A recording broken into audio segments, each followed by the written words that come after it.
Hello students, कल वाली video में हमने properties of matrix multiplication he discuss किया था। उसमें फर्स्ट प्रॉपर्टी हमने डिस्कस की थी जिसमें हमारे पास थी कॉम्यूटेटिव प्रॉपर्टी।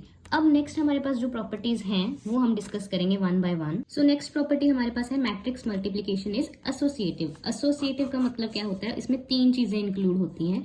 अगर हम नंबर्स की बात करते हैं तो हमारे पास अगर एसोसिएट हम करेंगे किसी भी नंबर सिस्टम को तो उस पर हमें तीन नंबर चाहिए। यहाँ पे अगर हमने मैट्रिक्स मल्टीप्लिकेशन को एसोसिएटिव शो करना है तो उसके लिए तीन मैट्रिक्स लेनी पड़ेंगी हमें। उनको हम मल्टीप्लाई करेंगे ऑर्डर चेंज करके। जैसे पहले हमने ए एंड बी को इकट्ठा रखा है, सी को बाहर रखा है, एंड नेक्स्ट वाले में हमने ए को बाहर रखा है और बी सी को इकट्ठा रखा है। ठीक है, मतलब इसका ये है कि पहले आप ए और बी को मल्टीप्लाई करोगे, उसका जो आंसर आएगा उसके साथ फिर आप सी को मल्टीप्लाई करोगे, देन जो आंसर आएगा वो इस वाले के इक्वल होगा अगर आप पहले बीसी को मल्टीप्लाई करोगे और बाद में ए को उसके आंसर के साथ मल्टीप्लाई करोगे। मतलब इन दोनों टर्म्स के जो आंसर्स हैं वो सेम आएंगे। मतलब ये है कि मैट्रिक्स की मल्टीप्लिकेशन के लिए अगर आप तीन टर्म्स की मल्टीप्लिकेशन कर रहे हैं तो उसमें उनका ऑर्डर जैसे भी ले लो वो सेम ही आएगा। एसोसिएटिव प्रॉपर्टी को वो सेटिस्फाई करती है मैट्रिक्स। ठीक है जी। अब इसमें भी आपको बस ये ध्यान रखना है कि जब आप मल्टीप्लाई करोगे तो आपको ऑर्डर जो है वो पहले इन तीनों मैट्रिक्स के चेक करने हैं। जैसे अगर हम कह दें कि ए मैट्रिक्स का ऑर्डर हमारे पास है m cross n, B matrix का ऑर्डर हमारे पास है n cross p and C matrix का ऑर्डर है p क्रॉस q। लेट, ये हमने लेट किया है। ठीक है जी, ये हमने अपनी तरफ से लेट किया। तो a इंटू बी जब हम करेंगे तो इसके लिए क्या होगा, a का ऑर्डर है m क्रॉस n, b का ऑर्डर हमारे पास क्या आ जाएगा n क्रॉस p। तो इसके लिए मल्टीप्लिकेशन पॉसिबल होगी बिकॉज एन एन है यहाँ पे। तो इसका जो आंसर आएगा वो हमारे पास आ जाएगा m क्रॉस p। मतलब इसका आंसर जो है उसका ऑर्डर क्या होगा m क्रॉस p।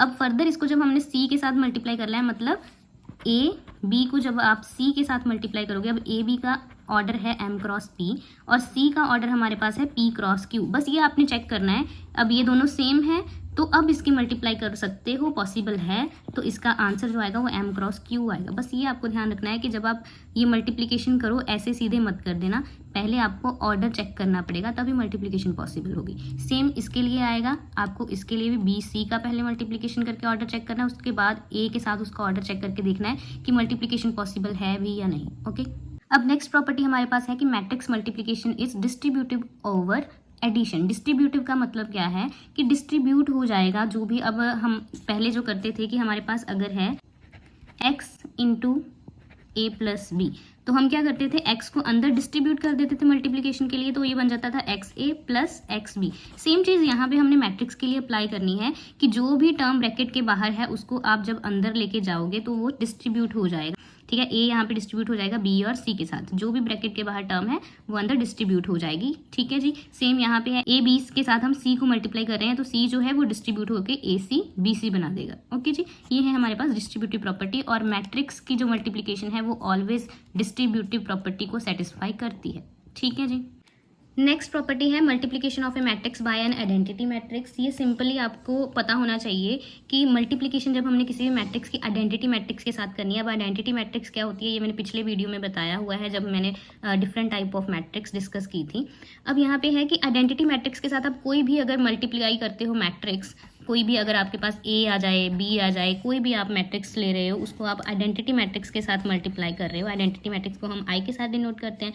तो वो क्या करेगी, उसको एज इट इज़ रखेगी, उसको चेंज नहीं करेगी। अब आइडेंटिटी जो भी होती है उसका काम ही ये होता है, वो किसी भी चीज़ के साथ अगर मल्टीप्लाई होगी तो उसको एज इट इज़ रखेगी। ठीक है, चाहे आप नंबर सिस्टम में चले जाओ, चाहे किसी भी चीज़ में आप डिस्कस कर लो, आइडेंटिटी का ये ही मेन मोटिव होता है कि वो अगर किसी चीज़ के साथ मल्टीप्लाई होगी तो वो क्या हो जाएगा, उसको एज इट इज़ रखेगी, उसकी आइडेंटिटी को चेंज नहीं करेगी।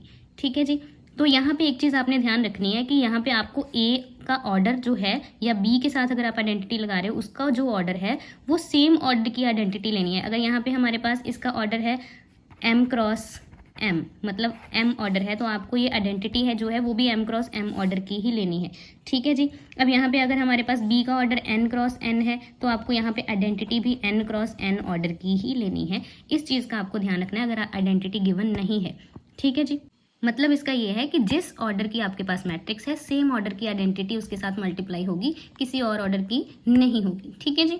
नेक्स्ट प्रॉपर्टी है multiplication of a matrix by null matrix. अब नल मैट्रिक्स क्या होती है, नल मैट्रिक्स जिसके सारे एलिमेंट्स हमारे पास क्या होते हैं, जीरो होते हैं। तो अब ये सेम चीज़ है, ये एज अ जीरो वर्क करता है। जैसे हमारे पास नंबर सिस्टम में हमारे पास नंबर वर्क करता है, वैसे ही मैट्रिक्स मल्टीप्लिकेशन में नल मैट्रिक्स वर्क करता है कि अगर किसी भी मैट्रिक्स के साथ आप नल मैट्रिक्स को हम कैपिटल O के साथ डिनोट करते हैं, तो अगर आप किसी मैट्रिक्स के साथ नल मैट्रिक्स को मल्टीप्लाई करते हो तो वो उसे नल कर देता है। जैसे जीरो का वर्क है कि जीरो को अगर आप किसी नंबर के साथ मल्टीप्लाई करते हो तो वो उसको जीरो कर देता है। सेम वर्क हमारे पास नल मैट्रिक्स का होता है। अगर किसी मैट्रिक्स को आप नल मैट्रिक्स के साथ मल्टीप्लाई करोगे तो वो उसे भी नल मैट्रिक्स बना देगा। ठीक है जी। एंड ऑर्डर सेम, जैसे हमने आइडेंटिटी में जो ऑर्डर की मैट्रिक्स हमारे पास ए मैट्रिक्स गिवन होगी, उसी ऑर्डर की आपने क्या लेनी है, नल मैट्रिक्स लेनी है। इस चीज का ध्यान आपने इसमें भी रखना है। ठीक है जी। नेक्स्ट हमारे पास है मैट्रिक्स पॉलिनोमियल। अब मैट्रिक्स पॉलिनोमियल आप सबको पता होगा कि पॉलिनोमियल क्या होते हैं, हम एफ एक्स के साथ उसको डिनोट कर। लेट्स से मैं कोई जनरल पॉलिनोमियल ले लेती हूँ, a0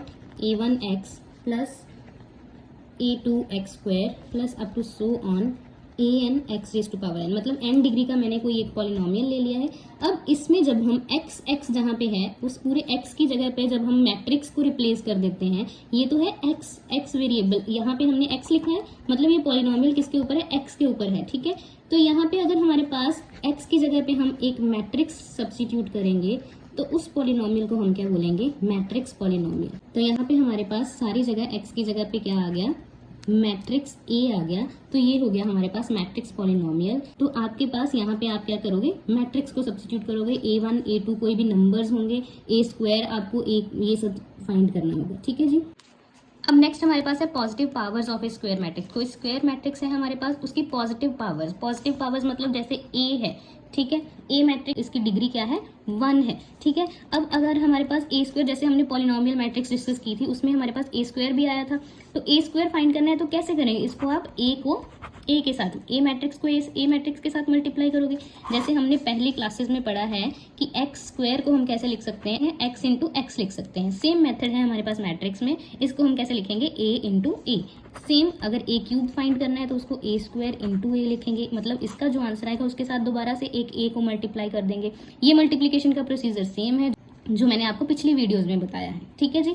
तो वो मेथड आपने सेम ही अप्लाई करना है। तो जितनी भी अब यहाँ पे ए एन अगर करनी है तो उसके लिए क्या होगा, ए एन माइनस 1 इंटू ए। ठीक है। पिछली वाली मैट्रिक्स के साथ आपने अगली वाली एक एक एक एक मल्टीप्लाई करते जाना है। ठीक है जी।